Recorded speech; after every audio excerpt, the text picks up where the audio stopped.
जानती हूं मैं मरने वाली। कितना वक्त है मेरे पास? इतना वक्त है सत्या कि आपको उम्मीद नहीं छोड़ना चाहिए। उम्मीद सिर्फ इंतजार करवाती है, सच्चाई नहीं बदलती। कितना वक्त है मेरे पास? 1 साल, 2 शायद।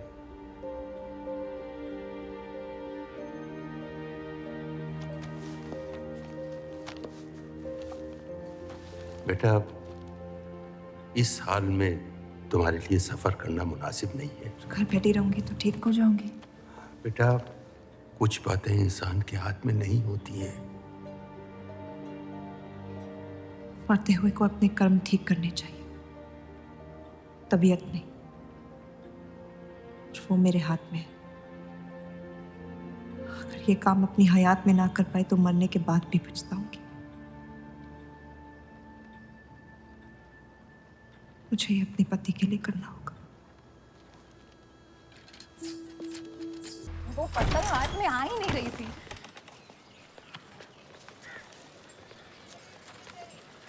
तुम अंदर जाओ। आप फिर आ गई।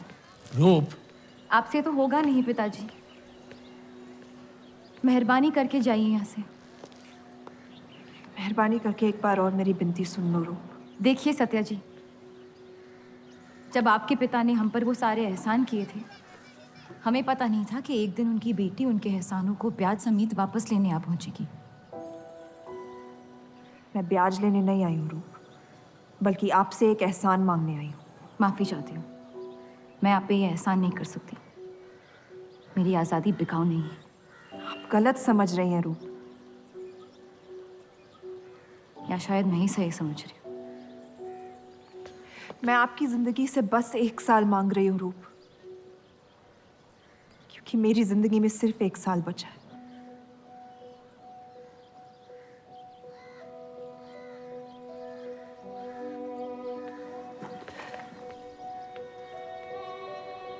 एक बार ठंडे दिमाग से सोच लो बेटा।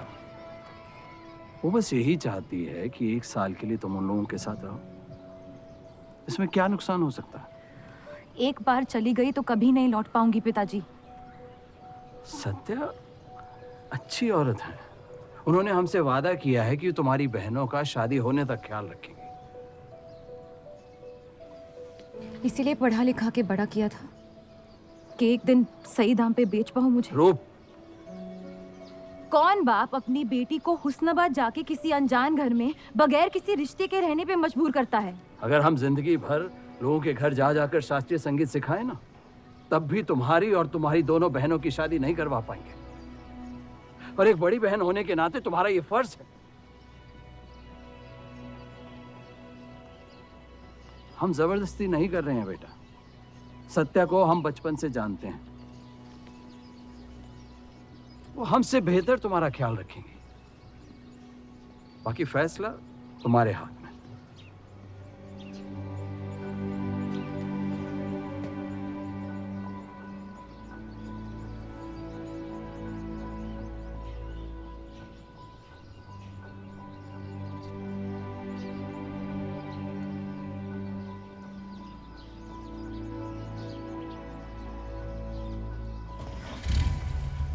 रुकिए।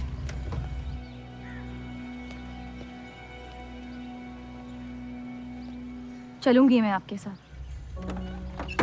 लेकिन मेरी एक शर्त है। आपके पति को पहले मुझसे शादी करनी पड़ेगी।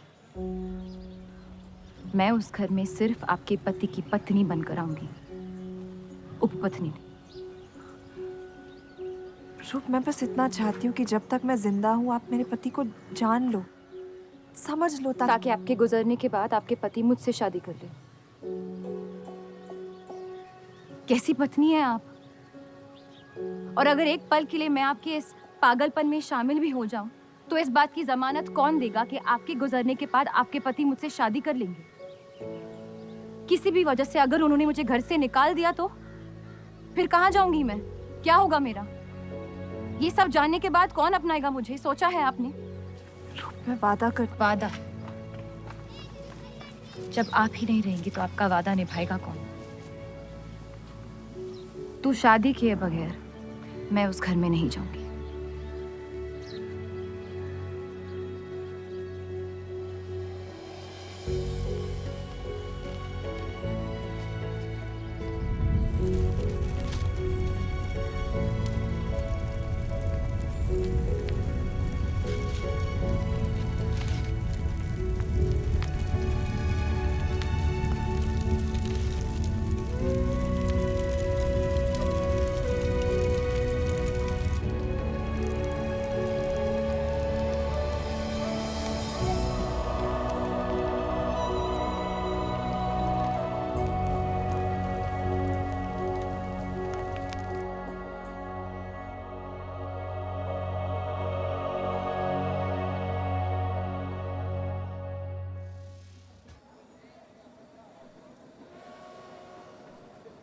दो और लड़कियां बाहर बी के यहाँ गाना सीखने आई हैं।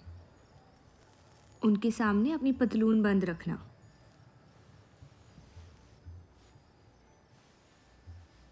पता है, सारी हिंदू लड़कियां अमृतसर जाने की बात कर रही हैं। आप एक बार अब्दुल से बात कर ले, काफ़ी नाराज़ हैं। उस देव चौधरी ने लंदन से आते ही बंटवारे के खिलाफ आर्टिकल लिख दिया है। आज दूसरी शादी की उसने, दूसरी बीवी घर लाया है और लोग मुसलमानों को बदनाम करते हैं। देव चौधरी? हाँ मेरी जान, देव चौधरी। उसकी बीवी मर रही है और उसकी आखिरी ख्वाहिश थी कि देव दूसरी शादी कर ले।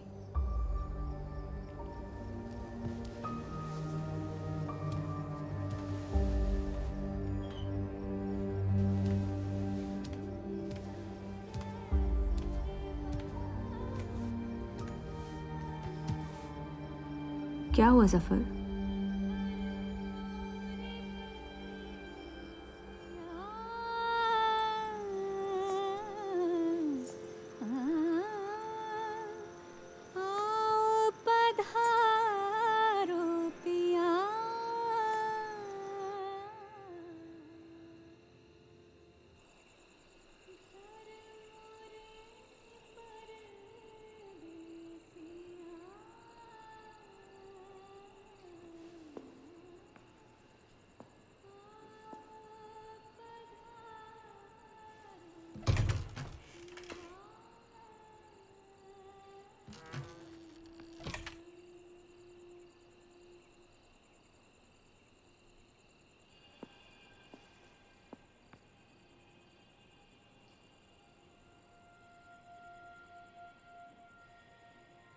मैं अपनी पत्नी से बहुत प्यार करता हूं।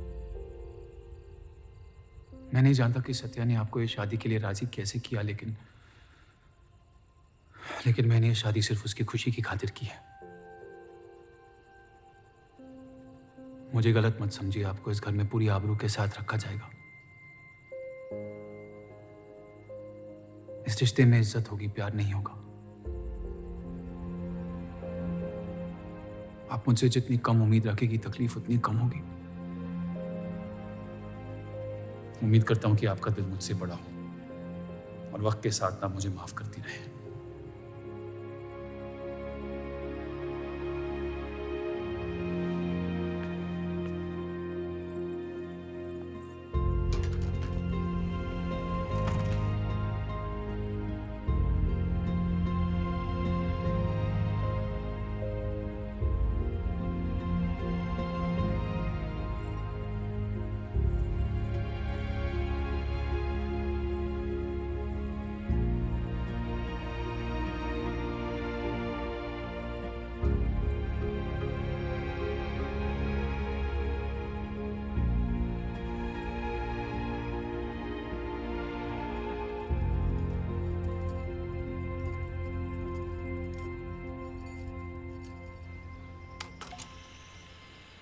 मेरे पति ने मुझे शादी की रात को ही रुखसती दे दी।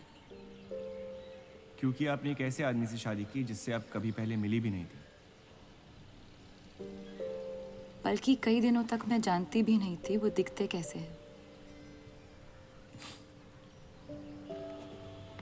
मेरे गुस्से में लिए गए एक फैसले ने हम चारों की जिंदगी बर्बाद कर दी।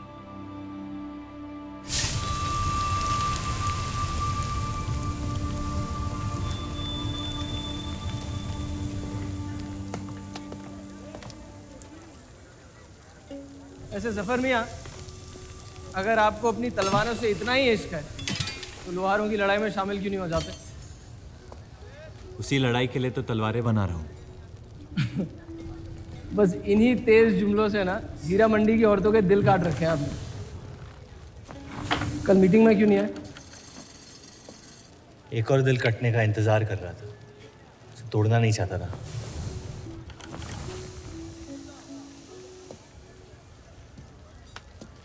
देखिए जफर मियाँ, अगर औजार बनाने की मशीनें आ गई ना तो हमारे कारखाने बंद हो जाएंगे। इस बार हमारी कौम पे नहीं, हमारे पेट पे हमला हुआ।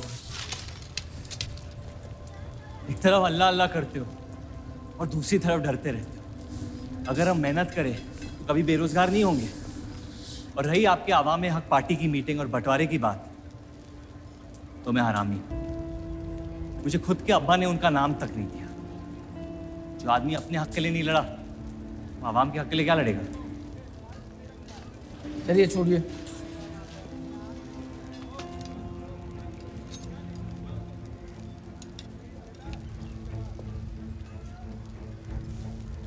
मैंने कितनी बार कहा अब्दुल मियाँ, अगर आप सच में अपना नजरिया दुनिया तक पहुंचाना चाहते तो बलराज चौधरी के न्यूज़पेपर से कोई बेहतर जरिया नहीं है। आपके कहने से हम गए थे दिल्ली टाइम्स के अखबार वालों से मिलने, लेकिन जब से उस बलराज चौधरी का बेटा विलायत से लौटा है, बंटवारे के खिलाफ एक मुल्क एक आवाम के आर्टिकल छापने में मशगूल है। इनकलाब खून बहा के लाया जाता है, बातें करके नहीं। सही कहा आपने जफर मियाँ, बिल्कुल सही फरमाया। चलिए आ जाइए हमारी तरफ।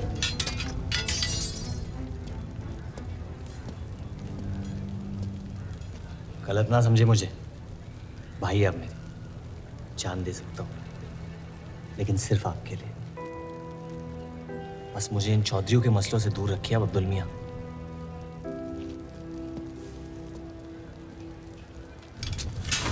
देव, आपको थोड़ा ख्याल रखना चाहिए। ये एक मुल्क एक आवाम का आर्टिकल लोगों को हजम नहीं हो रहा। धर्म के नाम पे अंग्रेज हमारे देश का बंटवारा कर रहे हैं, जिससे फ्यूचर में किसी का फायदा नहीं होगा। लेकिन उनके बिना हम अपना देश भी तो नहीं संभाल पा रहे। उसके बारे में क्यों नहीं लिखते हैं आप? वक्त के साथ हम सब सीख लेंगे, अगर साथ में रहे तो। इस मकसद का मसीहा तुम्हें किसने बनाया? मैं बस एक आवाज हूं जिसमें लोगों तक पहुंचने की ताकत है। या बहकाने की ताकत? या उन्हें सही राह दिखा रहा हूं, जिस सही राह में यकीन आप भी करते हैं, बस सियासत से डरते हैं। ये मत भूलिए कि हम यहाँ माइनॉरिटी हैं और मुस्लिम लीग दिन ब दिन ताकतवर होती जा रही है। आप अपने दिमाग से सोचें, दिल से नहीं। अगर मैं ऐसा कर पाता तो फिर बात ही क्या थी। कभी कभी दिमाग का दिल से हार जाना जरूरी होता है।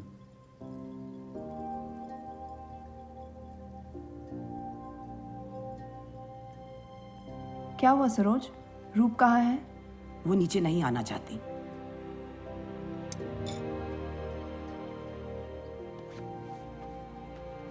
चलता हूं।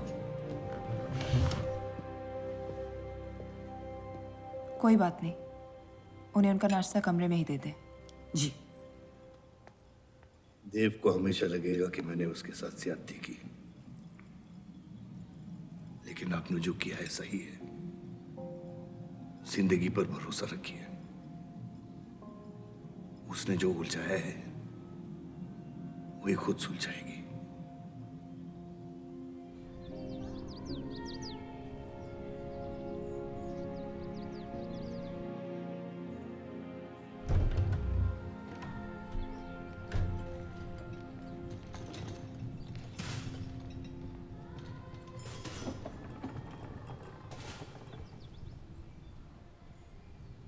ये आवाज कहाँ से आ रही है?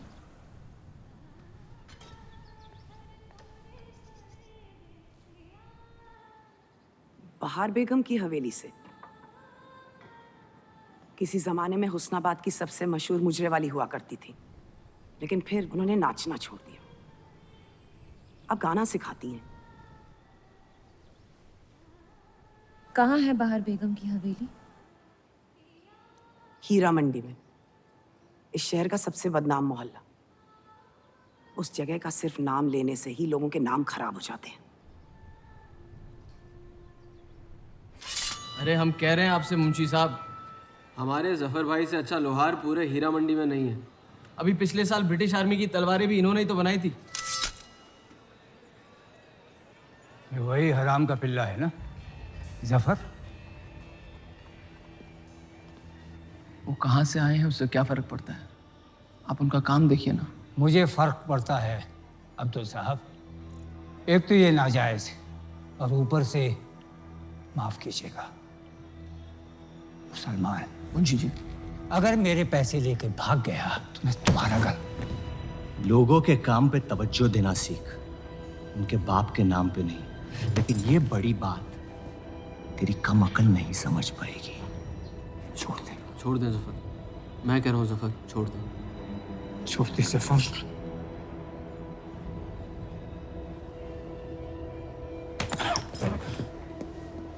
जफर! वो लिहाज तो है नहीं इन लोगों में। अरे एहसान मान हम लोगों का, जो तुझ जैसे हरामियों को अपने मोहल्लों में रहने देते हैं। एक तो ये हमारी वजह से हीरा मंडी में पड़ रहे हैं, और ये क्या कर रहे हैं? कचरा बढ़ा रहे हैं, कचरा।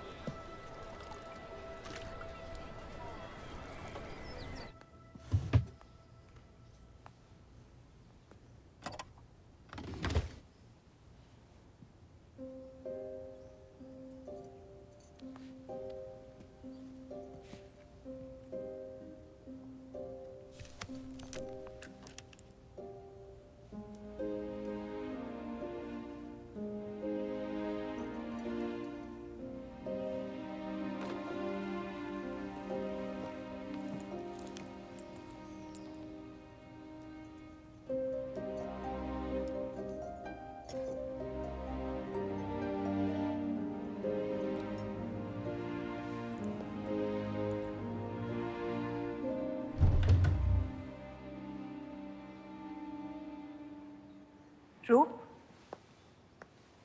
कब तक कैद रहेंगी आप अपने कमरे में?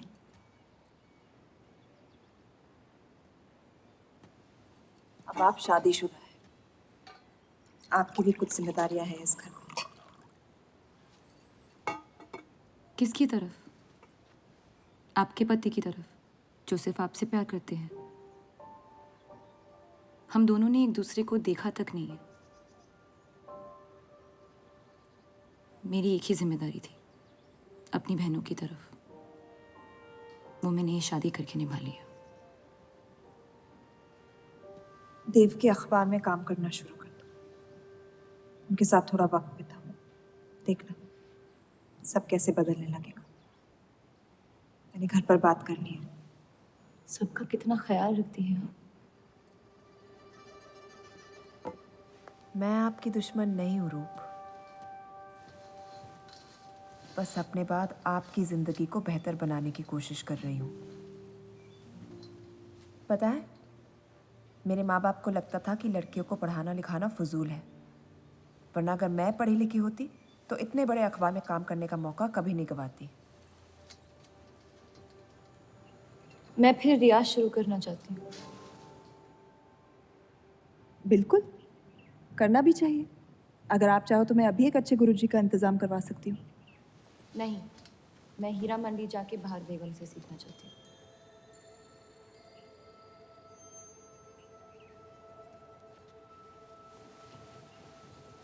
कम वक्त में काफी ज्यादा जान गई हैं इस शहर को आप,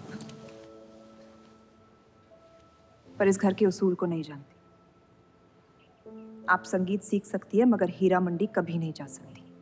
अगर मुझे हीरा मंडी जाने नहीं दिया तो फिर मैं अखबार के लिए भी काम नहीं करूंगी। मत करो, कैद कर लो अपने आप को अपने गुस्से में, लेकिन याद रखना अपनी किस्मत आपने खुद लिखी है, अपनी मर्जी से। अब यही आपकी जिंदगी है रूप। और जितनी जल्दी आप इस बात को समझ जाएंगी, बाकी जिंदगी उतनी जल्दी आसान हो जाएगी। आपका मेरी जिंदगी पे कोई हक नहीं है। आपका है।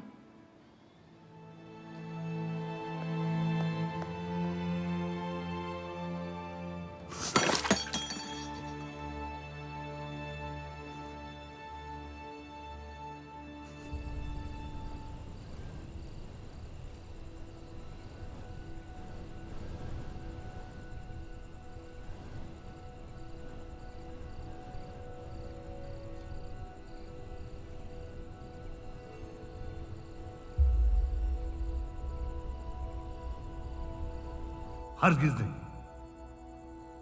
बाबा, मैं रूप को जानती हूँ। एक बार उसने अपना मन बना लिया, फिर वो किसी की नहीं सुनती। वो इस घर की बहू है और उसे भी सबकी तरह इस घर के उसूलों की इज्जत करनी पड़ेगी।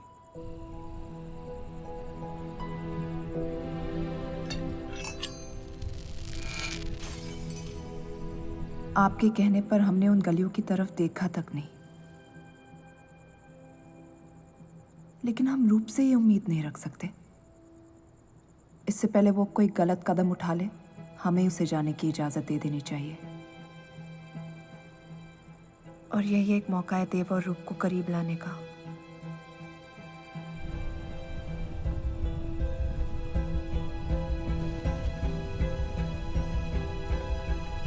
रूप, ये क्या कर रही हैं आप? रूप। हाँ, भाभी जी आपको बुला रही हैं।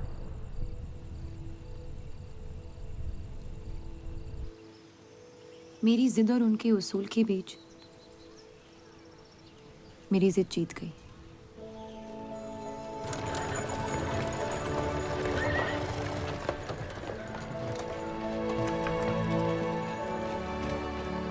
देव चौधरी की ये एक मुल्क एक समाज वाली बातें सुनने में तो बहुत अच्छी लगती, लेकिन गौर फरमाई, एक तरफ ये बंटवारे के खिलाफ है और दूसरी तरफ ये स्टील के कारखाने लाने की कोशिश कर रहे हैं।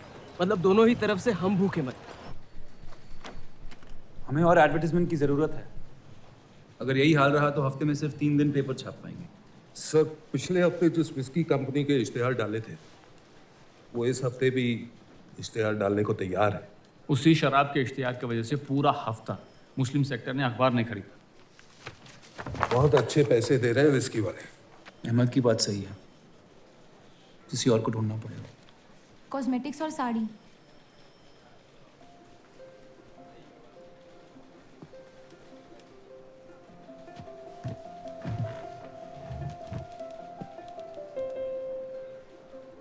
काजल और कपड़ों से तो किसी को एतराज नहीं हो सकता। शराब के बदले लक्स साबुन का इश्तिहार डालते हैं पेपर में। इन इश्तिहारों की वजह से औरतें भी पेपर खरीदेंगी। माफी चाहती हूँ, बस ख्याल आ गया तो बोल दिया। मैं देव चौधरी से मिलना चाहती हूँ। और आप कौन? रूप, उनकी पत्नी।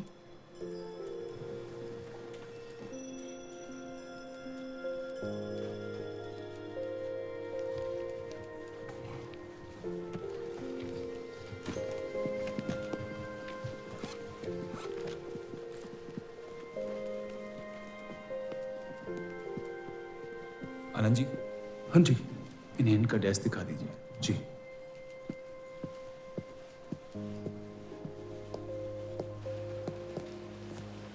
माई सेल्फ अनंत पाल।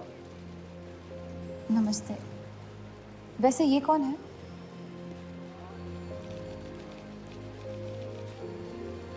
आइए।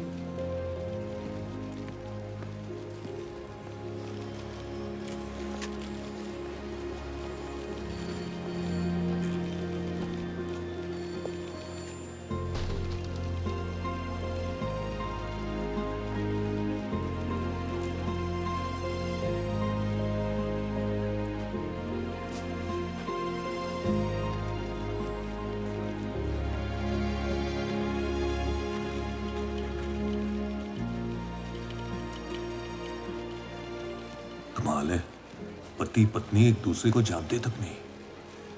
निकाह हुआ है इनका शायद। उस दिन अगर पर्दे के पीछे आप भी होते तो देव साहब को पता नहीं चलता।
हीरा मंडी का सबसे बड़ा त्योहार दशहरा, पर यह मोहल्ला इस शहर की लंका है।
एक अरसे के बाद ऐसी आवाज सुनी है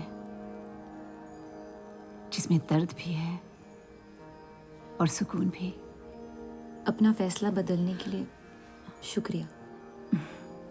अभी तो सिर्फ तारीफ की है, शुक्र बेइज्जती का करते हैं, क्योंकि असली काबिलियत उसी से मिलती है।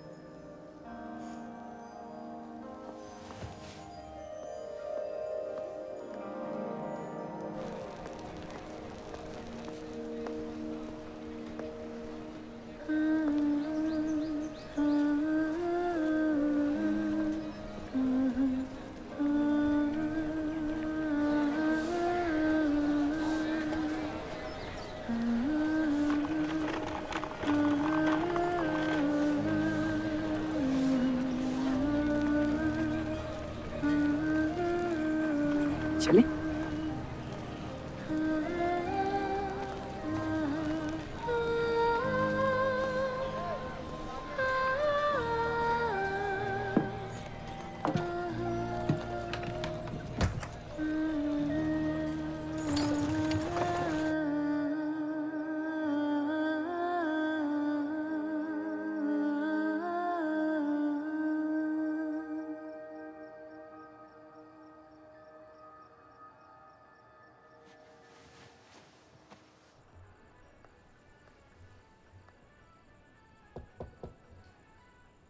बोलिए।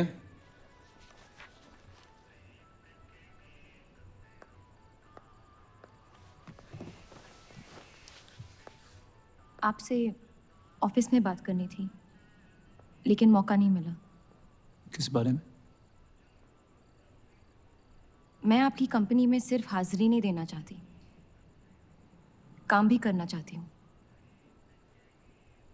मैं एक आर्टिकल लिखना चाहती हूँ। किस मुद्दे पे? हीरा मंडी पे। उस इलाके के लोगों को देख के लगता है कि हर घर में कई कहानियां छुपी हुई है। अगर आप कोई ऐसी कहानी ले आए जो पढ़ने लायक हो तो छाप देंगे।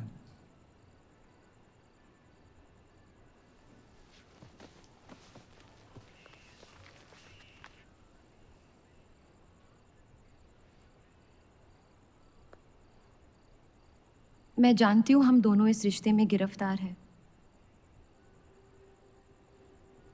और इसमें मेरा हाथ भी है। बस आपको बताना चाहती हूँ कि मेरे आपसे या इस रिश्ते से कोई अरमान नहीं है। ये शादी नहीं, समझौता है। और आप जब चाहे इससे रिहा हो सकते हैं।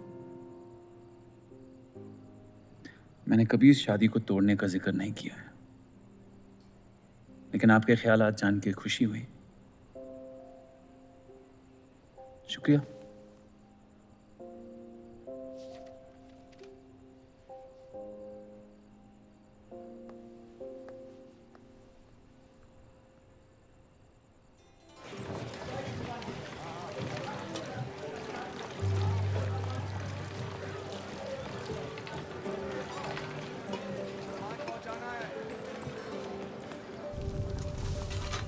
सुनिए, ये अब्दुल खां कहाँ मिलेंगे?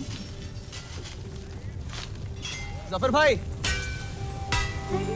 अब्दुल मियाँ कहाँ है?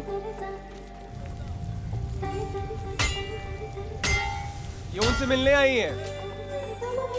जाइए।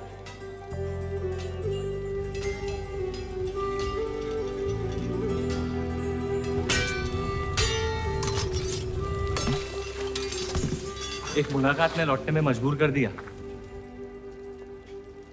आइए, आज मन भर देता हूं आपका, लेकिन आपसे मेरा मन नहीं भरेगा। वक्त जाया हो जाएगा मेरा।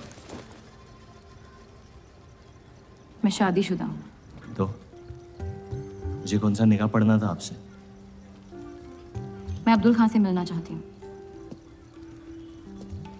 क्यों? आपको क्यों बताऊँ? तो फिर मैं आपको क्यों बताऊं कि अब्दुल कहाँ है? मैं हीरा मंडी और उसकी लोगों की कहानियों पर एक आर्टिकल लिखना चाहती हूँ। तो इसलिए आप तवाइफ के कोठे पे आई थी? ये कोई तरीका है बात करने का? तवाइफ को ताजमहल कह दूंगा तो उसकी किस्मत नहीं बदल जाएगी। सारी औरतों को एक ही नजर से देखते हो? नजर तो एक ही रहेगी, लेकिन आप चाहे तो नजरिया बदल सकती है मेरा। मेरे ऐसे कोई शौक नहीं है।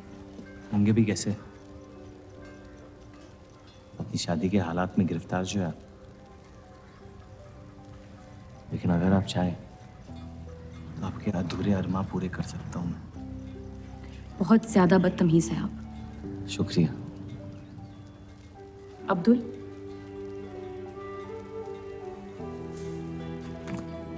शुक्रिया।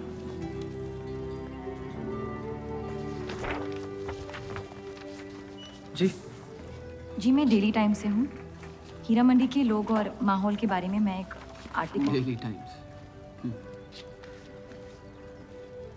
यहाँ का माहौल गर्म है, लोहार बेरोजगार है और ये हक की लड़ाई अब बंटवारा करवा के रहेगी। लिखना चाहेगा आपका अखबार इस मुद्दे पे? नहीं ना, खुदा हाफिज।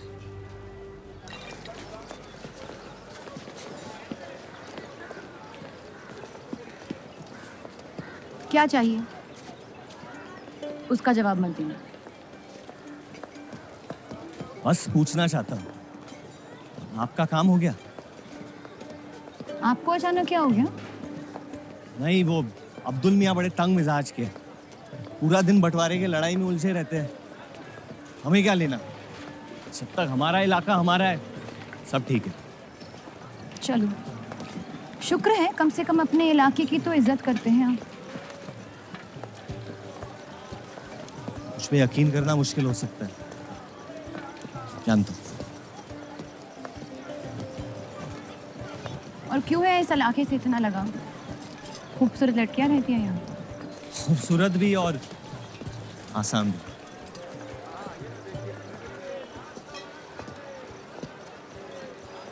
तकदीर ने मुझे यहाँ फेंका। जिंदगी कुचलने ही वाली थी, लेकिन इस सड़क ने मुझे बचा लिया, चलना सिखा दिया। मेरी फतेह हो गई और नाम पड़ गया जफर। अब यही मेरा घर है। ये गलियां नहीं होती तो मेरी कोई पहचान नहीं होती।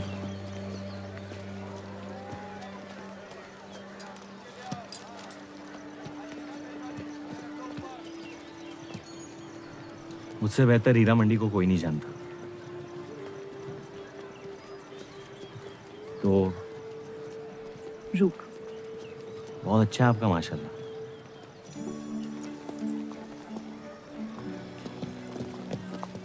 तो यहाँ कोई कहानी ढूंढने आई, अपनी छुपाने? ढूंढने?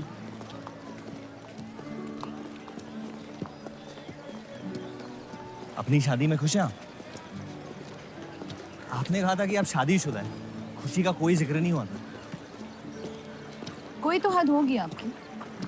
हदें तो सरहदों की होती है, सोच की नहीं। और वैसे भी अगर सवाल उठा है मन में तो पूछ लेना चाहिए। कहानियां सोच सोच के वैसे ही आधी दुनिया पागल हो। तो सियासी मसलों से दूर इस इलाके में ऐसे कुछ कमाल की चीजें हैं, अगर आप देखना चाहें तो। देखना चाहती हूँ। हिम्मत है मेरी दुनिया में कदम रखने की? मेरे पास खोने को कुछ है ही नहीं। और वैसे भी आपसे तो बेहतर ही होगी आपकी दुनिया। ठीक है, तो अगले जुम्मे को मिलते हैं, कलाम बात। फिक्र ना करें, मैं इजाजत या कीमत के बगैर औरतों को हाथ नहीं लगाता।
अगर जफर भाई सांड पे 7 सेकंड से ज्यादा टिक गए तो जीत जाएंगे।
इतनी जल्दी आपसे तुम तक का सफर तय कर लिया आपने? क्यों बुलाया मुझे यहाँ?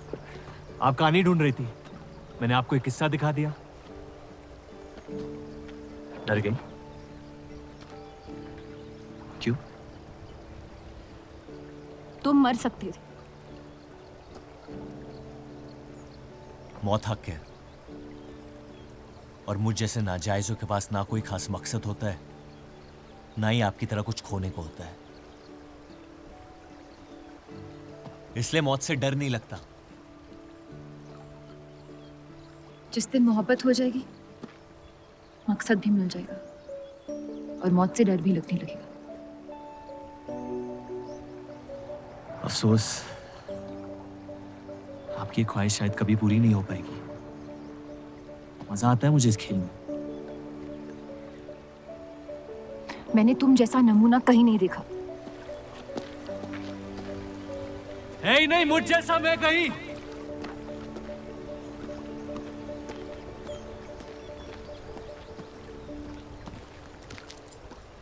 ये वही जर्नलिस्ट लड़की है ना? इसे तो छोड़ दे। एक दिन छोड़ दूंगा। अच्छी लड़की है बेचारी। जरूरत से ज्यादा, इसलिए शायद बुरे ख्यालात भी नहीं आते इसके बारे में। सुना है शादीशुदा है। आप जानते हैं ना आप क्या करें?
जितनी घर वालों से दूर हो रही थी,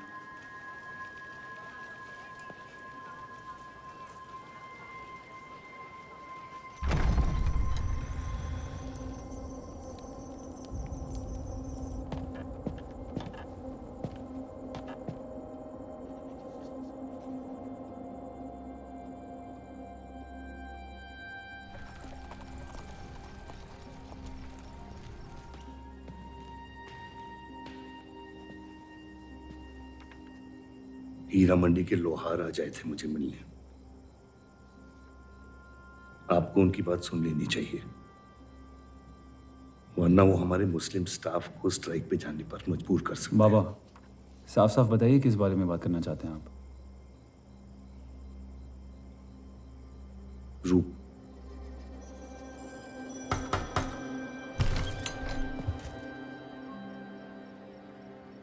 तवाइफें आजकल घर तक आती है मुजरा करने। माफी चाहते हैं, हम गलत पते पे आई है। रूप को बख्श दे जफर। कब तक असलियत से मुंह फेरते रहोगे? जब तक असलियत जिंदा रहे। आप ही से सीखा है। आपको अचानक रूप की इतनी फिक्र क्यों हो रही है? इस सब में रूप की कोई गलती नहीं है। इस सब में मेरी भी कोई गलती नहीं थी। अगर सीखना है तो मर्द बनकर अपनी मुश्किलों से लड़ना सीखो। अपनी जिंदगी के लिए किसी को जिम्मेदार मत ठहराओ। वही तो मुश्किल है बाबा। आप जैसे मर्द से कुछ नहीं सीखना चाहता मैं। आप अब्दुल को इस्तेमाल करके अवाम को उनकी प्रेस के खिलाफ भड़का रहे हैं, मोर्चे करवा रहे हैं, और हम आपसे कुछ नहीं कह रहे हैं। लेकिन रूप, दूसरों की गुनाह की सजा दूसरों की नहीं, उसे आपकी गुनाहों की सजा दी जा रही है। अम्मी, आपने एक शादीशुदा मर्द के साथ इश्क किया, बच्चा पैदा करके सड़क पे फेंक दिया। ऐसा न कहें। 17 साल के थे हम, मोहब्बत हो गई थी उनसे, और आज तक उससे हम रिहा नहीं हो पाए। गलती होगी जिसे आज तक मैं सुधार नहीं पाया। होशो हवास में की गई गलतियां गलती नहीं होती, बेईमानी होती है। और आज तक आपने अपने इस गुनाह को कबूल करने तक की हिम्मत नहीं की। हमारी मोहब्बत ने हमें खुद कर्ज बना दिया था। हमने बच्चा इसलिए रखा ताकि बलराज के और करीब हो पाए, लेकिन वो हमसे और दूर चले गए। हमने सोचा बच्चे की शर्म से भाग रहे हैं, आपको छोड़ देंगे तो वापस लौट आएंगे। फिर हम समझ गए कि वो आपसे नहीं हमसे भाग रहे थे। हम आपको लेने वापस आए थे, लेकिन आप नहीं। फेंकी हुई चीजें अक्सर सड़ जाती है अम्मी। हमारा रिश्ता भी अब हमेशा के लिए सड़ चुका है। अब आपकी मैयत के अलावा मेरे पास और कोई वजह नहीं है आपके पास लौटने की। देव,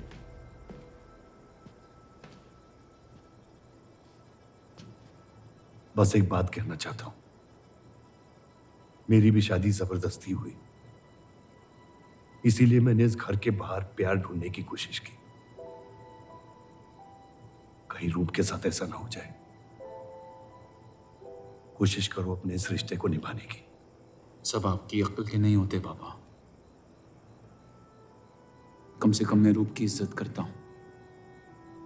आपने माँ की कभी इज्जत नहीं की, और उसकी पूरी जिंदगी ये सोचने में निकल गई कि शायद उनमें कोई कमी थी। आपके बच्चे तक को कबूल करने को तैयार थी। पता नहीं इतनी हिम्मत कहां से लाती थी वो।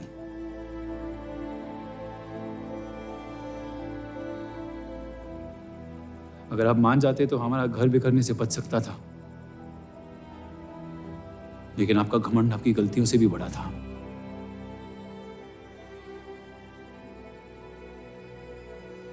उस लड़के की कोई गलती नहीं है, लेकिन अगर अब उसे मिल भी लूंगा तो आपसे और नफरत हो जाएगी। हमारा घर आपने बर्बाद किया है, लेकिन वजह वो है। तो मुझे अपनी रिश्ते कैसे निभानी चाहिए इस बात की सलाह आप ना ही दे तो बेहतर है।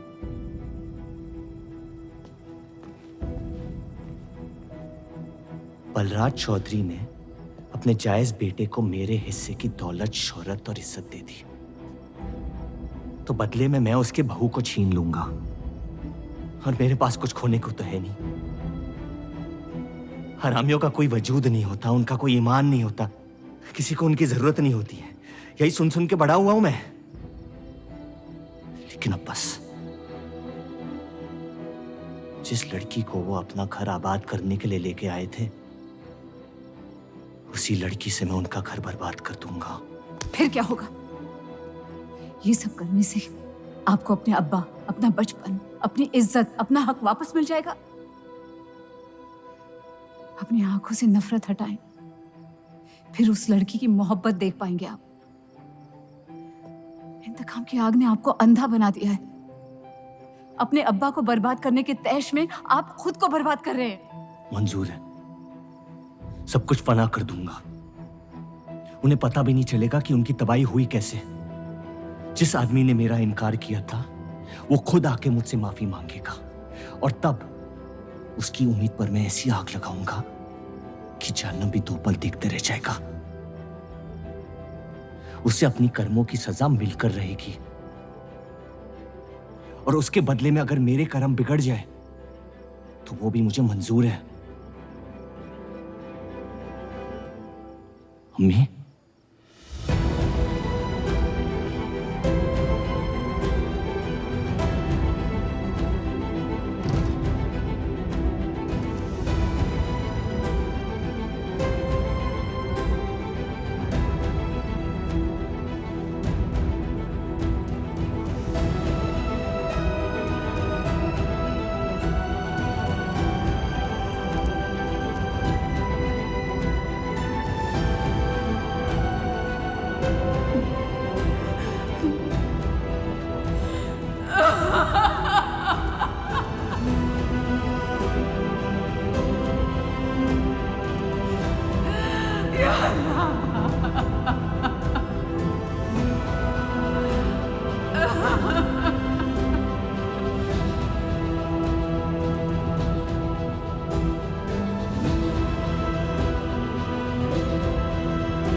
जफर को हीरा मंडी में पहचानते सब थे, लेकिन वो है कौन ये कोई नहीं जानता था। वापस जाने का मन नहीं करता? वापस जाने की वजह ही नहीं है। पीढ़ियों से हम ये काम कर रहे हैं, हमारे बच्चे इसी की खा रहे हैं। अब अगर ये अंग्रेज औजार बनाने की मशीन ले आए तो लोहार बेरोजगार हो जाएगा। आज हमारे साथ हो रहा है, कल किसी भी कारीगर के साथ हो सकता है।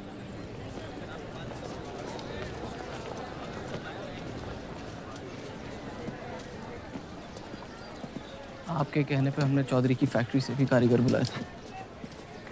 को लगता है बात चौधरी तक पहुंचेगी और वो हमारा सपोर्ट करेंगे।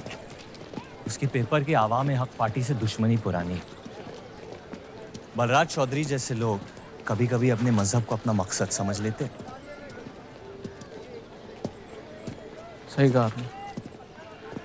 अगर वो अपने मजहब के लिए लड़ सकते हैं तो हम क्यों नहीं? ये लड़ाई इंसाफ की नहीं, हक की। और अब आपकी आवाम अपने खोए हुए हक को छीनने के लिए तैयार है।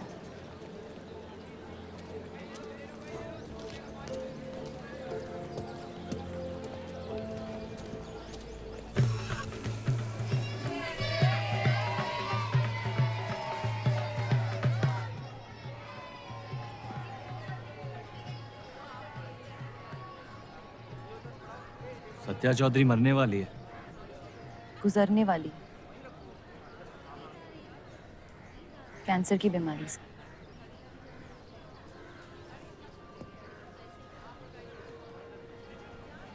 और उसके मरने के बाद क्या होगा? तुम उसकी तख्त पर बैठोगी, तुम्हारा शौहर तुम्हें पहली बीवी की इज्जत देने लगेगा, तुम्हारी शादी खुशहाल हो जाएगी।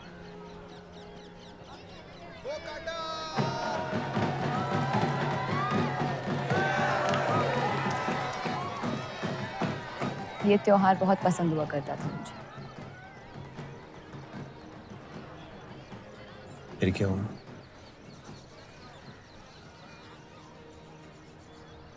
पतंग की उड़ान उम्मीद भर देती थी मुझ में। अब सिर्फ कटी पतंगों पे ध्यान जाता है मेरा। यहाँ के लोग अपने पतंगों से बेहिसाब इश्क करते हैं, लेकिन इन्हें अपनी उड़ाने से ज्यादा दूसरों के गिराने में मजा आता है। तुम हर चीज में बुराई ढूंढते हो। हाँ, अगर तुमने मेरी जिंदगी जी होती ना, शायद तुम समझ पाती कि मेरी नजरों में इतना अंधेरा क्यों। हालात सबकी जिंदगी में आते हैं, लेकिन कड़वा मन अंत में जहर बन के हम ही को जंग लगा देगा।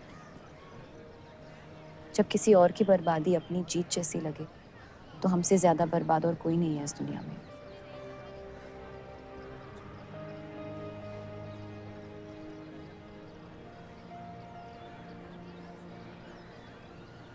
तुम्हें कभी प्यार हुआ है?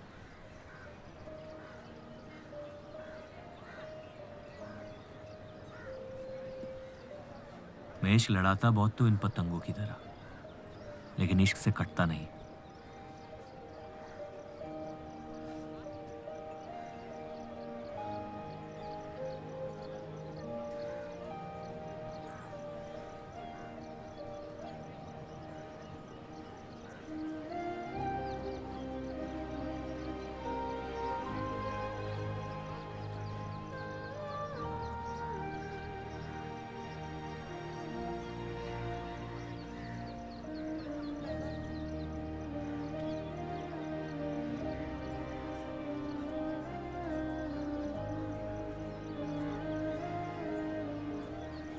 निकलना चाहिए, वरना ये शाम हमसे आगे निकल जाएगी।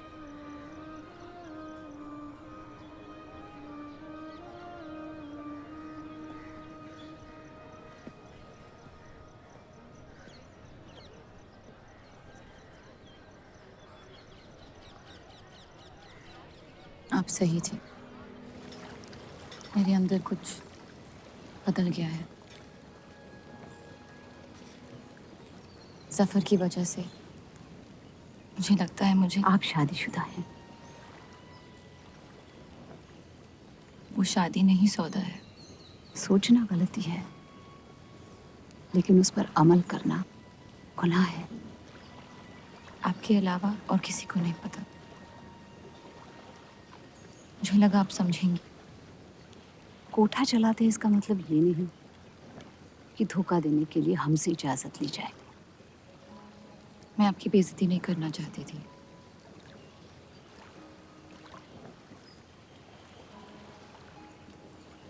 आपके शौहर अच्छे इंसान हैं।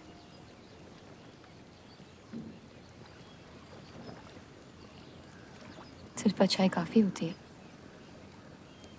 पूरी जिंदगी बिताने के लिए।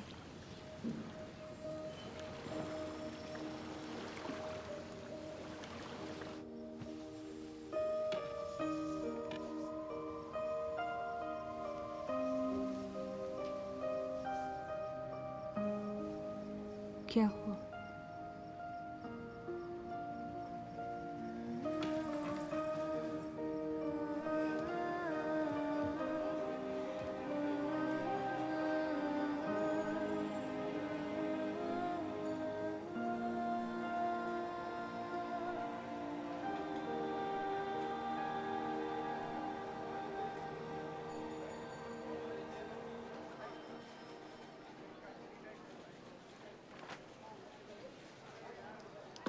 मुझे कुछ वक्त चाहिए सोचने के लिए। सोचना क्या है? अगर स्टील इंडस्ट्री आ गई तो सब लोहार बेरोजगार हो जाएंगे। क्या ये खबर छापने लायक नहीं? लेकिन इंडस्ट्रीज आने से देश का बहुत फायदा हो सकता है और आप सब उन फैक्ट्रियों में काम कर सकते हैं। हम गुलामी नहीं करते। सवाल देश की तरक्की का है, किसी की गुलामी का नहीं। पहले अंग्रेजों की गुलामी की, अब हिंदुओं की। यही करता रह जाएगा मुसलमान यहाँ। बात को पलटने की कोशिश मत करिए। अगर हम हर जाति बहस में धर्म को घसीट लेंगे तो ये देश हमेशा चलता रहेगा। मुस्लिम लीग इलेक्शन जीत चुका है। अब आप मुल्क की नहीं, बस अपनी फिक्र कीजिए। सबकी फिक्र करने की आदत है मुझे,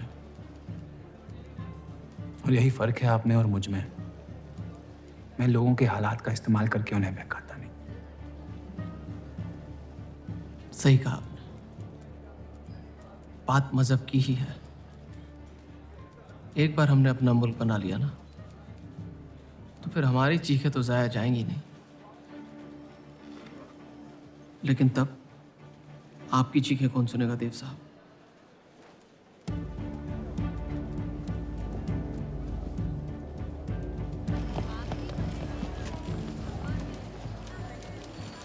देव चौधरी की तीसरी बीवी है।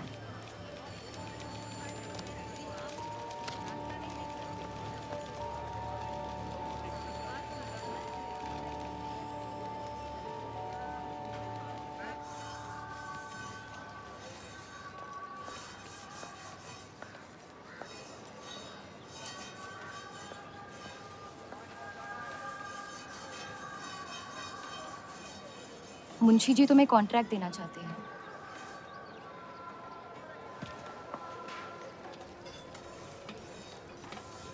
और बदले में तुमने उन्हें क्या दिया? सिर्फ हिंदू होने की वजह से तुम्हारी बात मान ली उन्होंने? मैं खैरात नहीं लेता। मैं मदद कर रही हूँ, खैरात नहीं।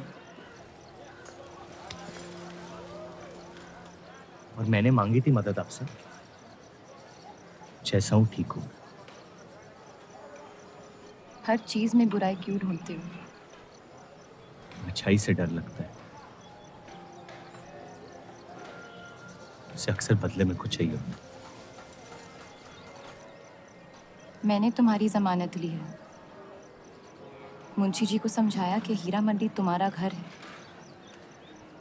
और बदले में मुझे कुछ नहीं चाहिए।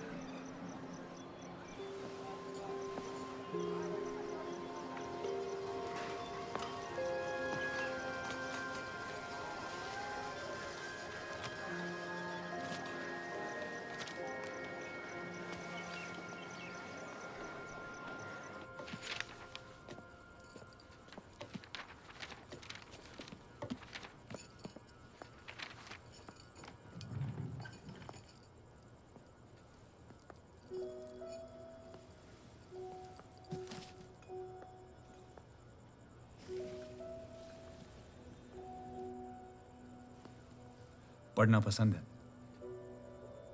बहुत। आपको? बहुत। वो कैबिनेट मिशन का आर्टिकल बन गया? नहीं, कुछ बात नहीं बन रही है। शायद वो हमारा आखिरी आर्टिकल हो जिससे आप एक मुल्क एक आवाम की सोच को आगे बढ़ा सके।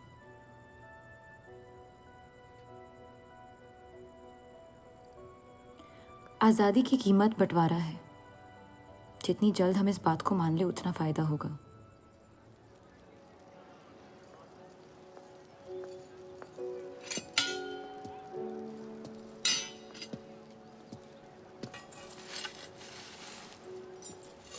मुझे देख के रास्ता क्यों बदल देते हो?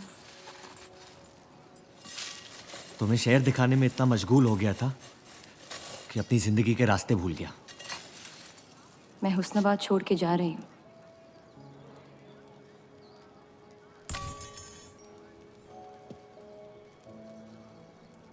अजीब है ये जिंदगी भी। पहले मुझे यहाँ आना नहीं था और अब यहाँ से जाना नहीं है। मुझे यकीन है कि तुम्हारे शौहर जहाँ तुम्हें लेके जाएंगे तुम वहाँ खुशी ढूंढ लोगी। मैं उनसे प्यार नहीं करती, ना ही वो मुझसे करते हैं।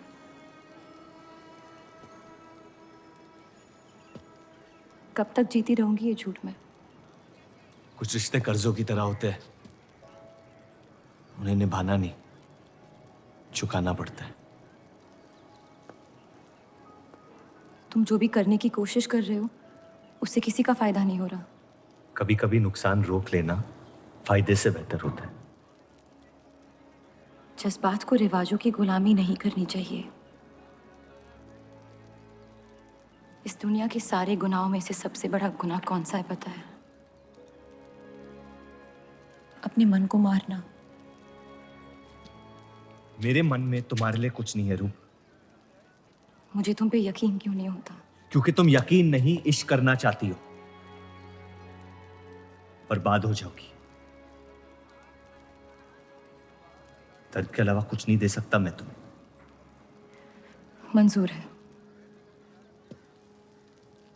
तुम जानती नहीं मुझे, मेरी जिंदगी को, या उस वजह को जिस वजह से मैं तुम्हारे करीब होना चाहता था। और वो वजह मोहब्बत नहीं है।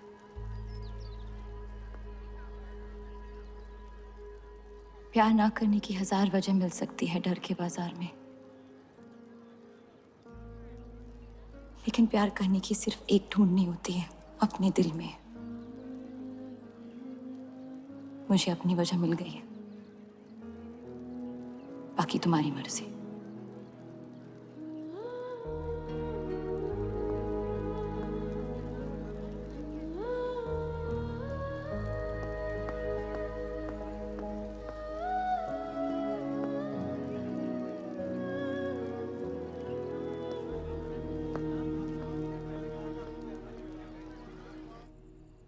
आप लोगों को जल्दी हुस्नाबाद छोड़ने की तैयारी करनी चाहिए।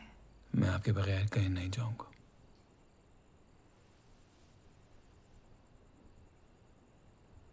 मैं तो जा रही हूँ आपके बगैर। डॉक्टर ने कहा अब भी आप ठीक हो सकती हैं। अपने आशिक की आंखों में देखते हुए मरना बहुत कम लोगों को नसीब होता है।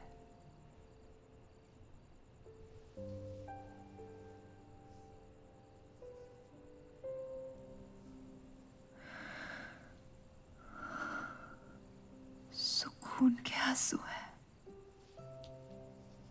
बह जाने दीजिए। मेरा सुकून तो लेके जा रही हैं आप। अब क्या करूंगा जिंदगी का मैं?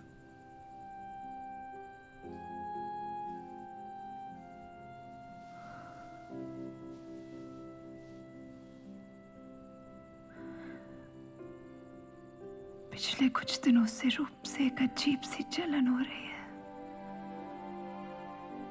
अच्छी जलन। उससे मेरे हिस्से की खुशियां मिलने वाली है।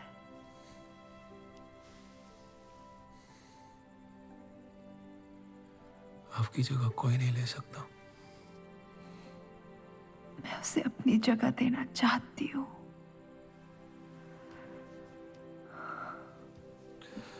वादा करो, हमारे सारे ख्वाब आप उसके साथ पूरे करोगे, बेटियों को पढ़ाओगे, बेटों के दोस्त बनोगे, पापा को माफ कर दोगे।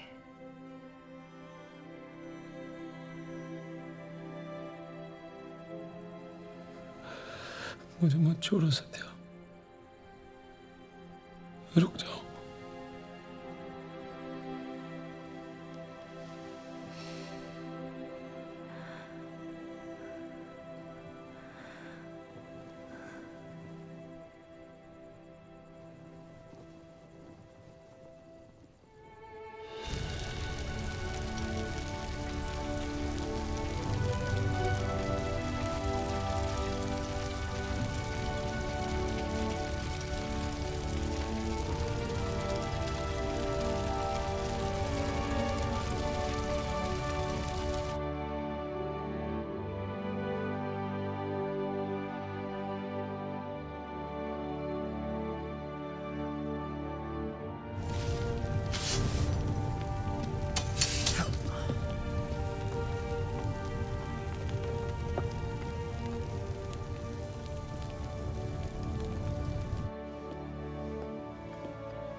उनकी कमी महीनों तक हमारे साथ रही। तो उनके गुजरते ही आप लोगों ने हुस्न छोड़ दिया? काश छोड़ दिया होता। सर, अब्दुल की पार्टी अब बहुत ताकतवर हो गई है। इस आर्टिकल के बारे में एक बार फिर सोच लेते हैं।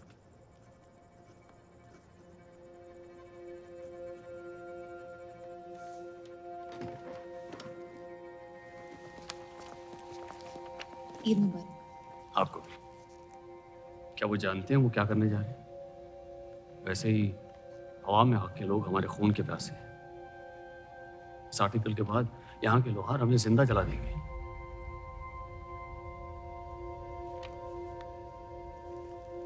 खुदा हाफिज़।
जश्न के मॉल में रंज बना रहे हैं।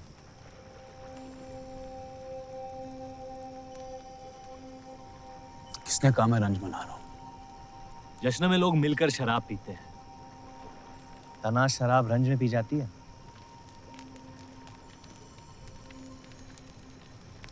बस अपनी जिंदगी से कुछ लम्हे चुरा के अपने आप के साथ वक्त बिताना चाहता हूँ। लोगों की तरस से भरी आंखों से थक गया हूँ। मैं भी।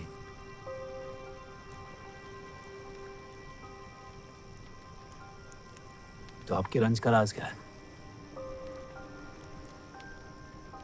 आपके हाथ में ना शराब है, ना आप जश्न में शामिल होना चाहते हैं।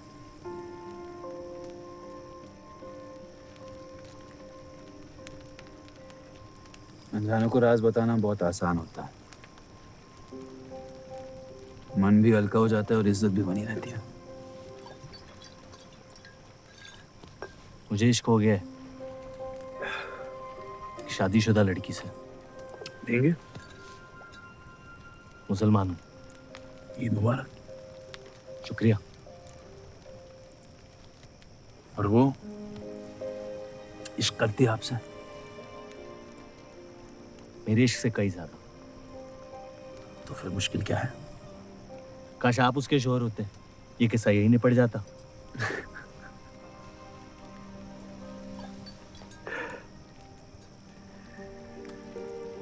एक बार बात तो करके देखें। दुनिया भी बड़ी अजीब है, कोई किसी से बात नहीं करता, बस सीधे जंग पे निकल जाते हैं। कभी कभी जंग कर लेना दिल की बात बताने से आसान होता है। कौन सा पति है कि ऐसी औरत के साथ रहना चाहेगा जो किसी और से प्यार करती है?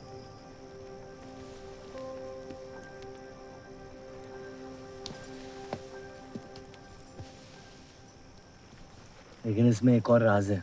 वाह वाह, मैं कहानी सुनने आया था, आपने कटहरा खड़ा कर दिया। मसला ये है कि मैंने उसे सिर्फ आधे सच बताया। तो पूरे बता दो। इतना आसान नहीं है। अक्सर इतना ही आसान होता है।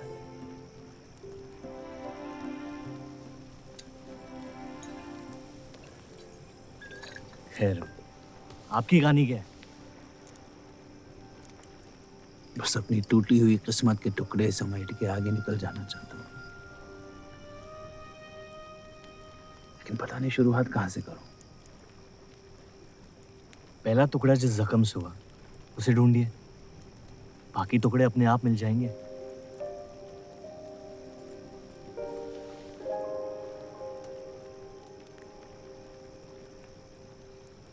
तो कितनी औरतों के साथ सोए आप? ये कैसा बेहुदा सवाल है? मतलब एक 18 साल की उम्र में शादी हो गई। आप कितनी लड़कियों के साथ सोए हैं? उतनी गिनती नहीं आती है मुझे।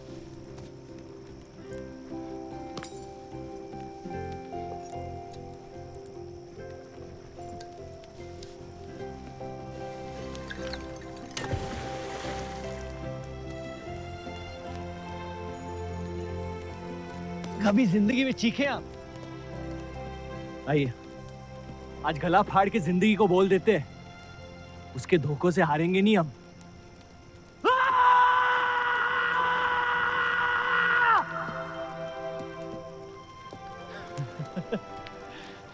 आइए, कसम से कह रहा हूं रिहा हो जाएंगे आप। कोशिश कीजिए।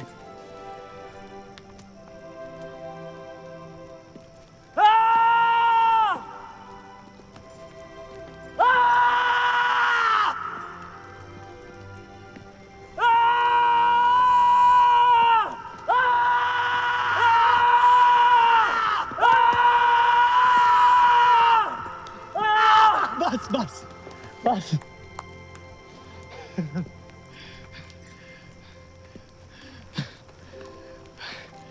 कसम से एक ही लड़की के साथ जिंदगी भर।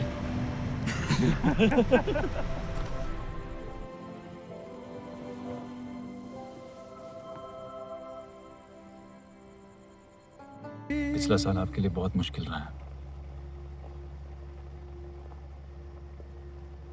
अगर मेरे बर्ताव से आपको कोई तकलीफ पहुंची हो तो माफी चाहता हूं।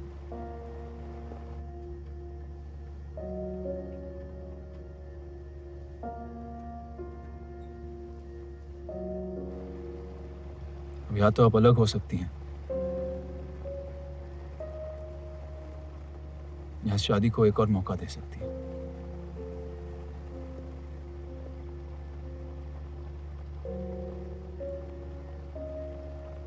आप जो फैसला लेंगी मुझे मंजूर है।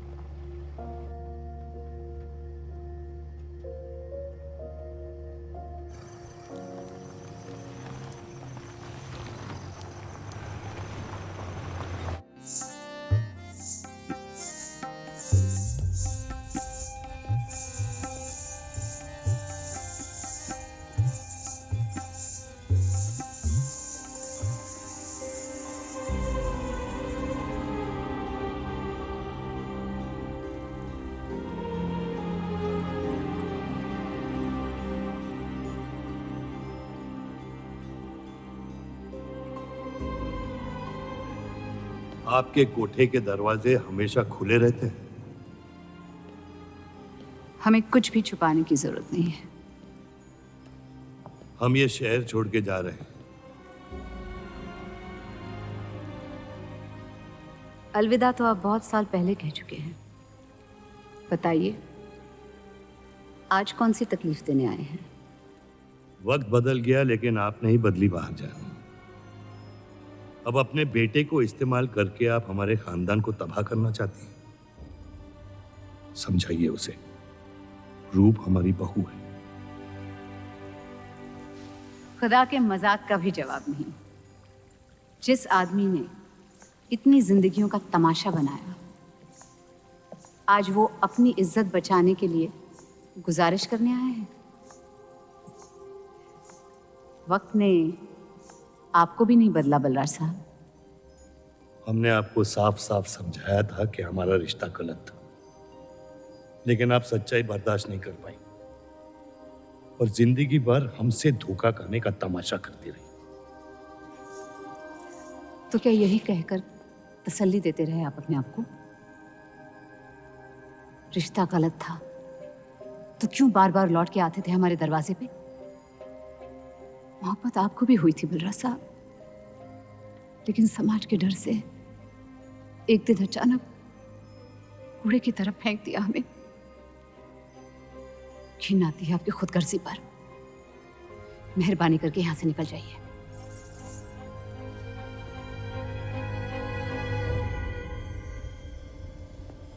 वाह, क्या रहमत बरसाई है खुदा ने मुझ पे आज। बरसों बाद अम्मी को मिलने आया था, साथ में अब्बा भी मिल गए। एक तरफ बहार बेगम जिसने मुझे फेंक दिया, और दूसरी तरफ बलराज चौधरी जो कल तक मुझे कबूल नहीं कर रहा था और आज मुझसे भीख मांगने आया है। क्या चाहते हो तुम? कि हम तुमसे अपने खानदान की इज्जत की भीख मांगे? छोड़ दो उन्हें। लेकिन वो काम तो आपका है, अपनों को छोड़ देना। आपको क्या पता है खानदान क्या होता है? वैसे भी माशाअल्लाह सिर्फ अल्लाह जानते कि मेरे कितने भाई बहन घूम रहे हैं। मेरा सिर्फ एक खानदान है जिसे मुझे तुम दोनों से बचाना है।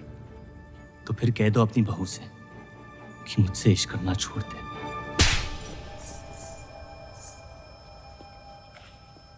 मैंने कहा था ना, गिरा दो इसे।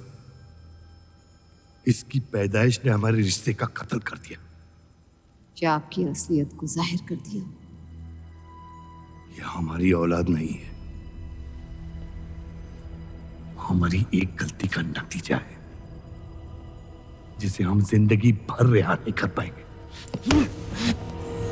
जफर, छोड़ दो इन्हें। जफर,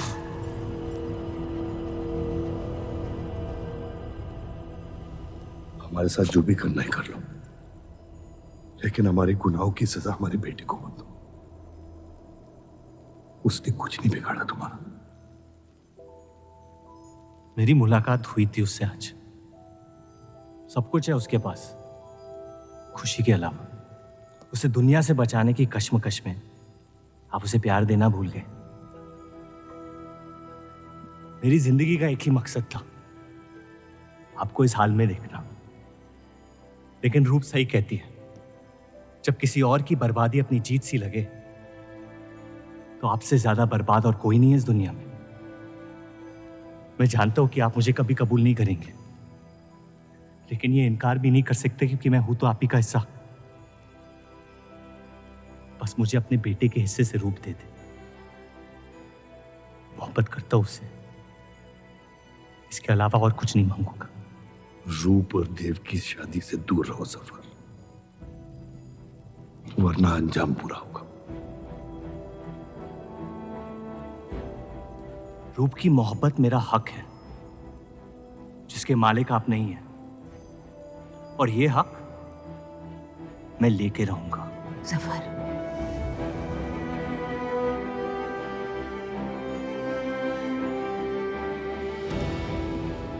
हम जानते हैं कि आप हमारी किसी भी बात पर राजी नहीं, लेकिन इस बार आप जानती हैं कि हम सही हैं।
वो हीरा मंडी से आपको कोई मिलने के लिए आए हैं।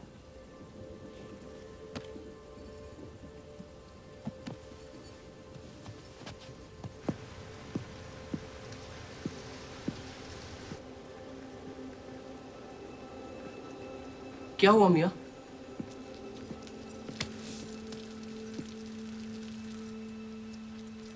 ये सब उस औरत की वजह से हो रहा है। मुझे तो यकीन भी नहीं हो रहा कि चौधरी इस हद तक गिर सकता है आपको तकलीफ देने के लिए। इसमें रूप का कोई हाथ नहीं है।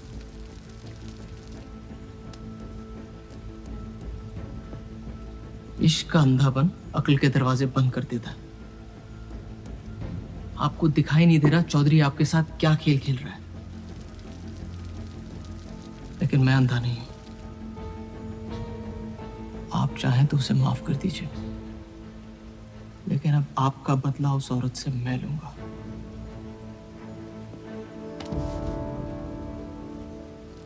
अगर उसे हाथ लगाया तो हमारे रिश्ते के साथ आपकी गर्दन भी काट दूंगा मैं।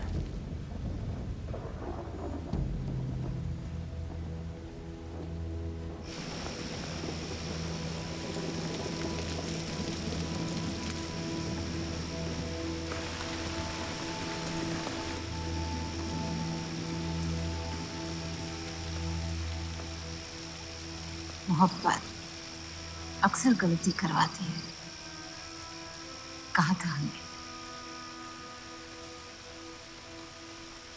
आप गलत समझ रही हैं। कसम खाई थी हमने कि इस चौखट पर कभी नहीं आएंगे, लेकिन आज आपने उस कसम को तोड़ने पर मजबूर कर दिया। आप नहीं जानती मेरा हाल क्या है।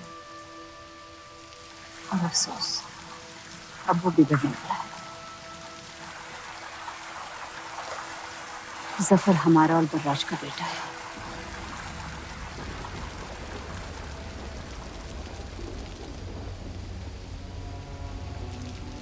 उसने आपका इस्तेमाल किया है इस घर को बर्बाद करने के लिए। वो मोहब्बत करता है मुझसे, देखा है मैंने उसकी आंखों में। शुरुआत से झूठ बोला उसने आपसे। उसने अपने हालात में कुछ गलतियां की होगी, लेकिन हमारी मोहब्बत सच्ची है। पढ़ी लिखी हैं आप, अक्लमंद हैं। हीरा मंडी का लड़का है वो। उसकी जिंदगी में बिस्तर के बाहर किसी भी औरत की कोई कीमत नहीं है। और आपसे तो हम बिस्तर भी नहीं होना चाहता था। बस वो यही चाहता है कि किसी भी तरह भरे बाजार में बलराज चौधरी को जलील कर पाए। और आपके अंधे इश्क ने उसके सपने को पूरा करने का मौका दिया। यही सच्चाई है, मान ली। अगर आप अपने शौहर को छोड़ के उसके पास भी चली जाती तो वो आपको कबूल नहीं करता। मोहब्बत उससे करते हैं जो आपकी इज्जत कर सके। आपसे, आपकी मोहब्बत से ज्यादा मोहब्बत कर सके। रूप, आप उसका इश्क नहीं, इंतकाम है। और वो सिर्फ अपने इंतकाम से मोहब्बत करता है।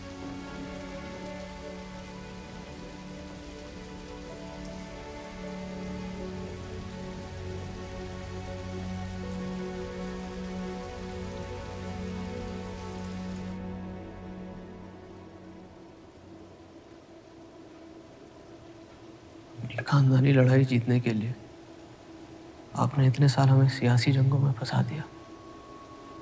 सही कहते हैं सब, हरामियों का कोई ईमान नहीं होता।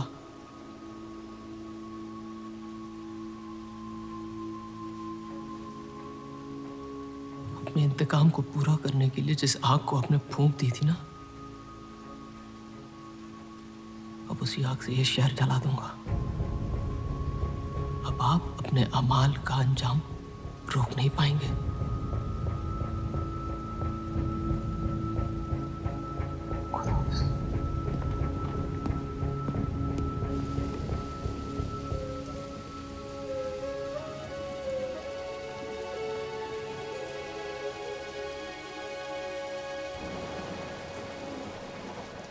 जरूरी था।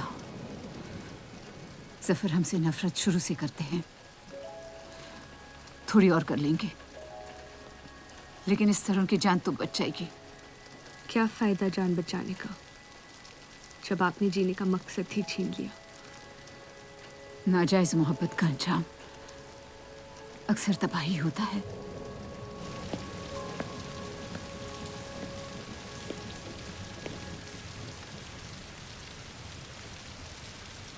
जफर नाम है उसका, तुम्हारा भाई, जिसे तुम ईद के दिन पे मिले थे। मुझ में हिम्मत नहीं थी अपनी गलतियों को कबूल करने की।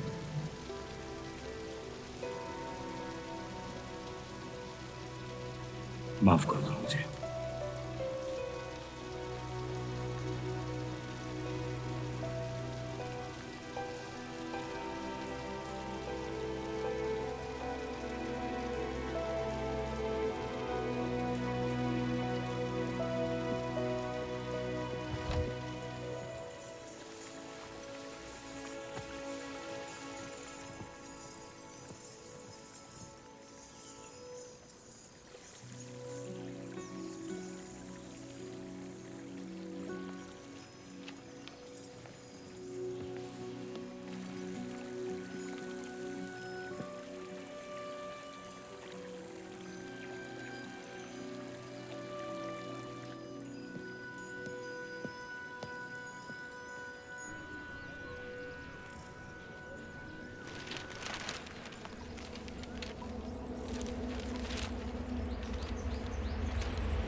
मुझे हीरा मंडी में किसी से प्यार हो गया था।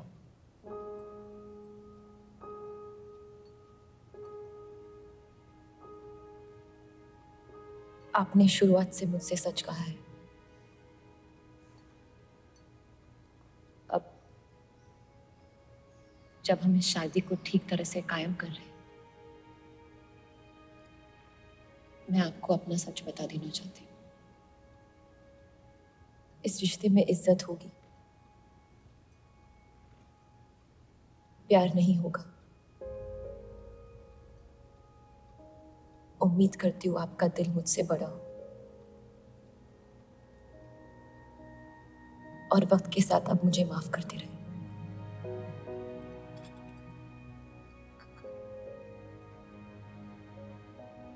आप किसी से प्यार करती थी?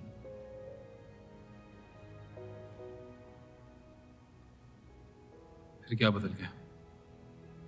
मैं उनकी इज्जत नहीं करती। और प्यार खत्म हो गया?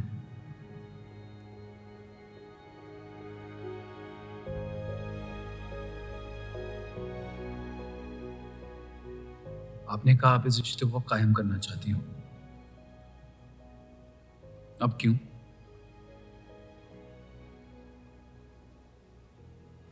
सिर्फ साथ सो लेना काफी नहीं होता, और कई पहलू निभाने होते हैं शादी कायम करने में। मैंने सत्या से हमेशा कहा था, जबरदस्ती बनाए रिश्तों का अंजाम कभी अच्छा नहीं होता। उसकी खुशी की खातिर अपनी कुर्बान कर दी मैंने, और कहीं आपकी खुशियों का भी कत्ल हो गया, जिसके लिए मैं बहुत शर्मिंदा था।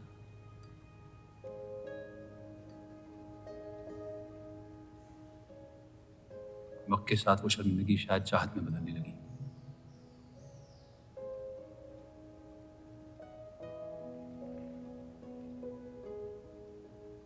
आपकी पूरी जिंदगी आपके सामने बाकी है। गुस्से में किए फैसले अक्सर गलतियों में तब्दील होते हैं। एक बार अपने आप से सच बोल के देखिए, इस रिश्ते को और मुझे उतनी इज्जत तो दे ही सकती हो।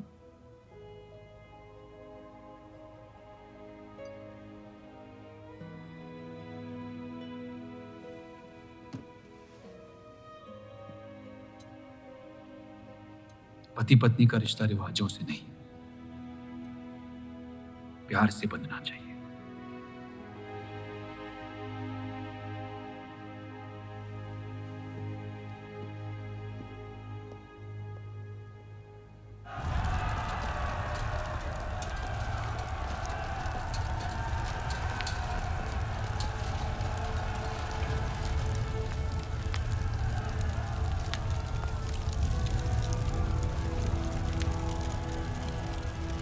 देव चौधरी ने हमारे खिलाफ फैसला ले लिया है। मैंने भी एक फैसला लिया,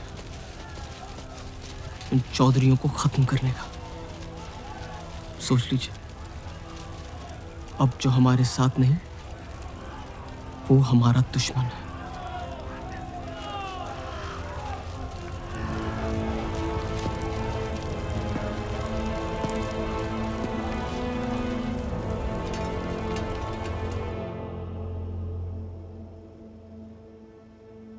सरोज जी,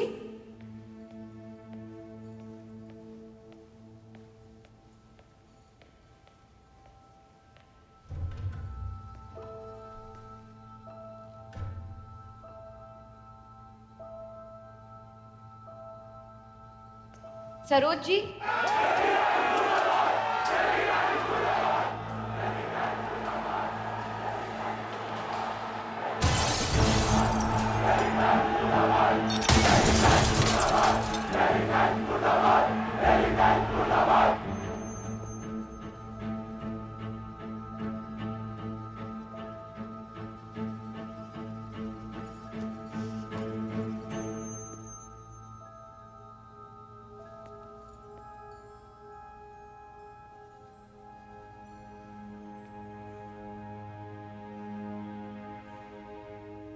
माफ कर दो मुझे।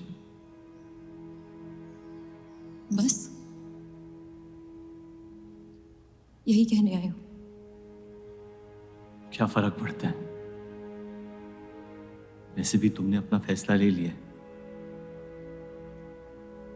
है ना? पूरी शिद्दत से तुमसे प्यार किया, और बदले में तुम ईमानदारी तक नहीं कर पाए।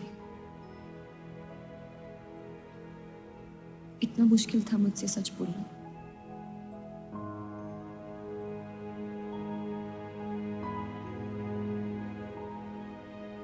पूरी जिंदगी दिल में एक चीज भर के रखी थी, नफरत। सबको धोखा दिया ताकि अपने अब्बा से इंतकाम ले सकूं। तुमने मेरे नफरत को बेघर कर दी और मेरे दिल में मोहब्बत भर दी। तो मेरे दिल को बदल रही थी, मैं डर गया तुम्हारी मोहब्बत से, जो सब इस घर से चाहता था तुमने मुझे दिया। अगर तुम्हें सच कहता तो खो देता। झूठ बोल के पा लिया क्या मुझे? हम एक दूसरे के नसीब में नहीं है रू। यही खुदा की मर्जी। तुम्हें कभी मुझसे प्यार हुआ ही नहीं। अगर मुझे इसका जवाब देना पड़ा तो तुम्हारे मोहब्बत में सवाल उठ जाएंगे।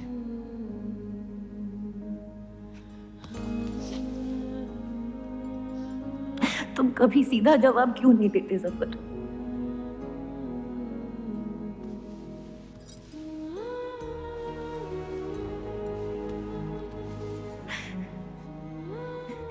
एक बार कह दो, एक बार कह दो मोहब्बत करते हो मुझसे।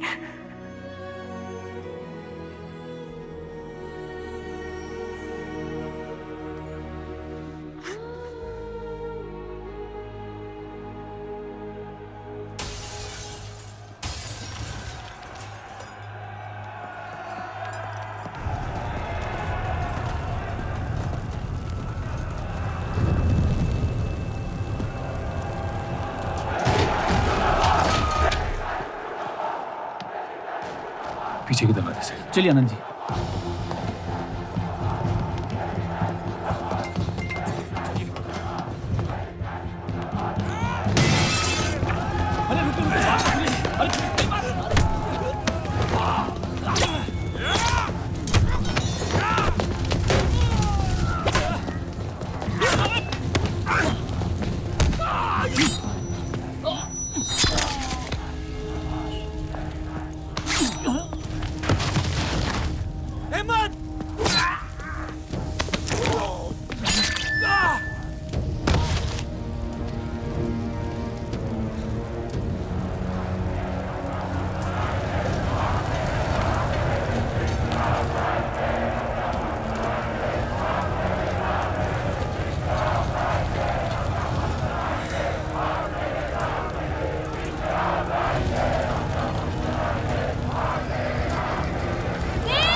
खत्म कर दो तीनों को।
हम इन्हें पनाह नहीं दे सकते। सारे हिंदुओं को मुसलमानों के घरों में ढूंढा जा रहा है। ये यहाँ सलामत नहीं है। आप इन्हें स्टेशन ले जाइए। चलो हमारे साथ। हम अपनी हिंदू लड़कियों को छोड़कर नहीं जा सकते। अब चलिए मेरे साथ अम्मी।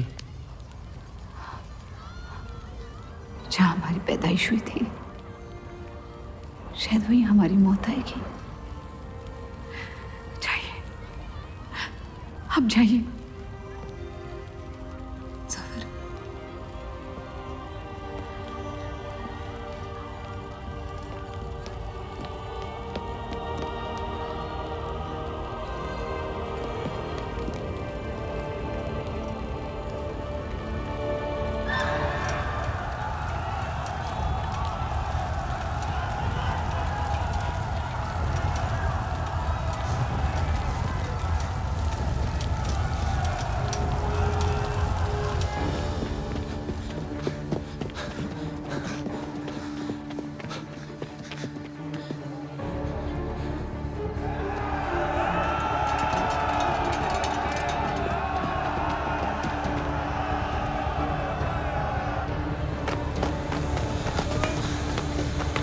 आ दीजिए,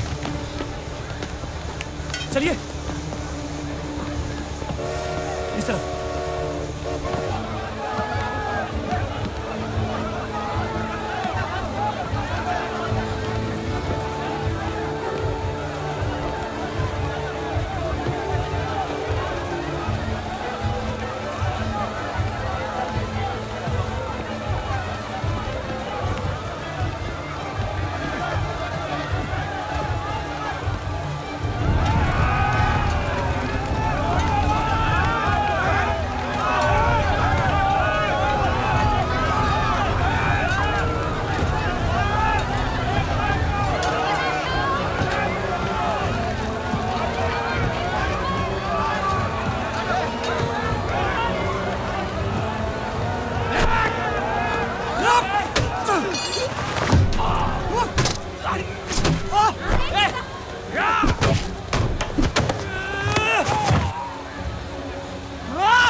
आप ठीक हो देव?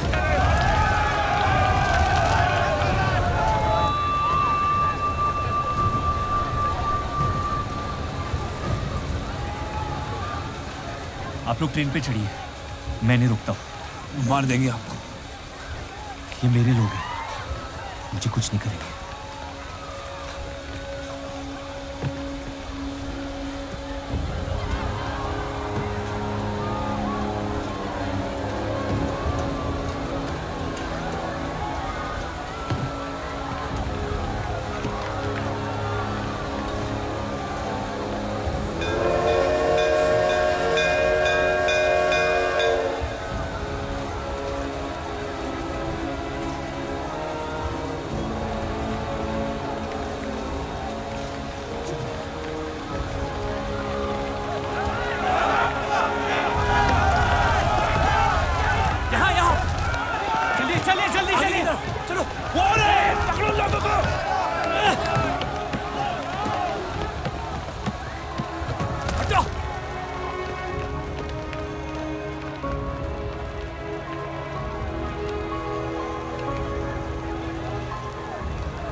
हटो, चलिए रुक।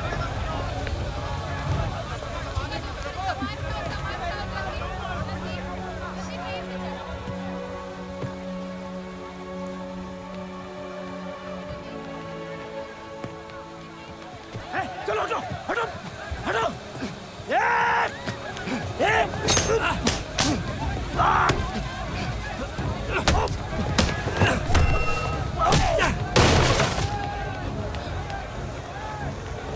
छोड़ दे अब्दुल मियां, जाने दे उन्हें,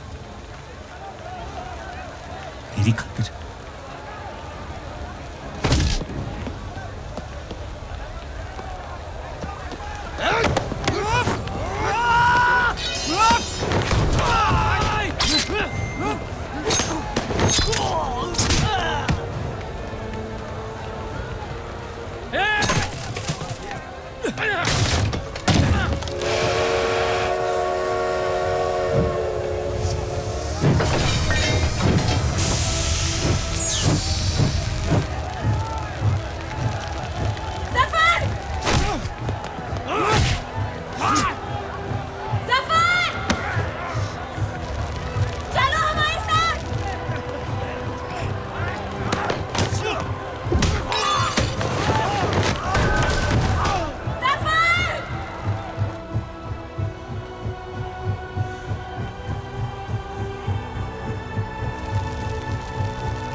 मैं जानता नहीं कि मुझे जलाया गया या दफनाया गया, लेकिन मेरी नाजायज जिंदगी को मकसद मिल गया, मोहब्बत।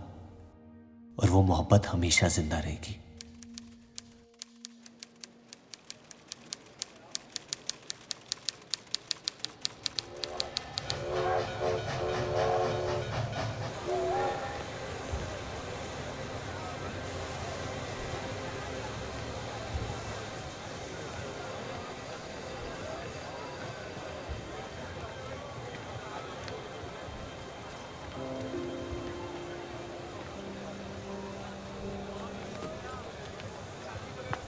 लकीरें खींच लेने से दुनिया छोटी या बड़ी नहीं हो जाती, बस हजारों जिंदगियां बिखर जाती हैं। अक्सर उन बिखरी हुई जिंदगियों में दिल टूटने का गम दो लोगों को जोड़ देता है।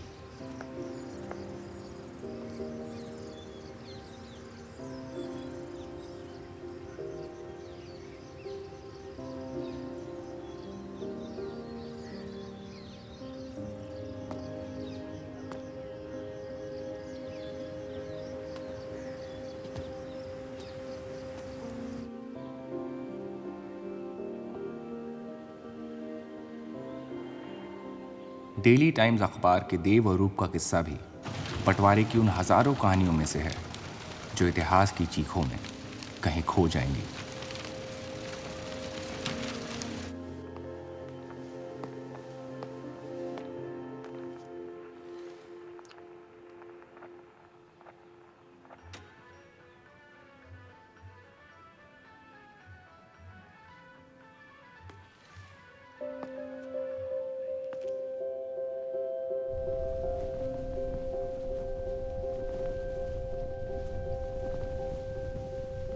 मोहब्बत और नफरत दोनों के रंग लाल हैं,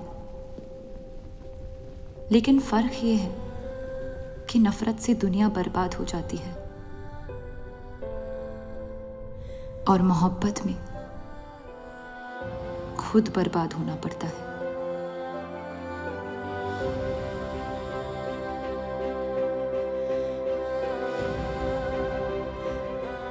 फिर भी कलंक अक्सर मोहब्बत पे लगते हैं।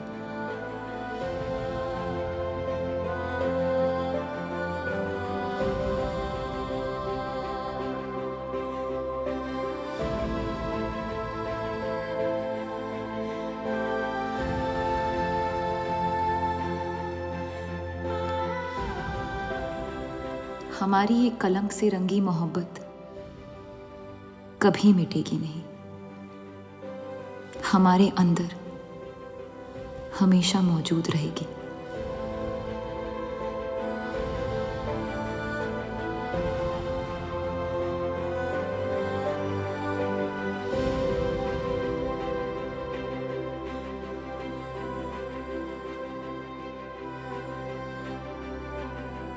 अब फैसला आपके नजरिए का है। आपने इस कहानी में क्या देखा? कलंक या मोहब्बत?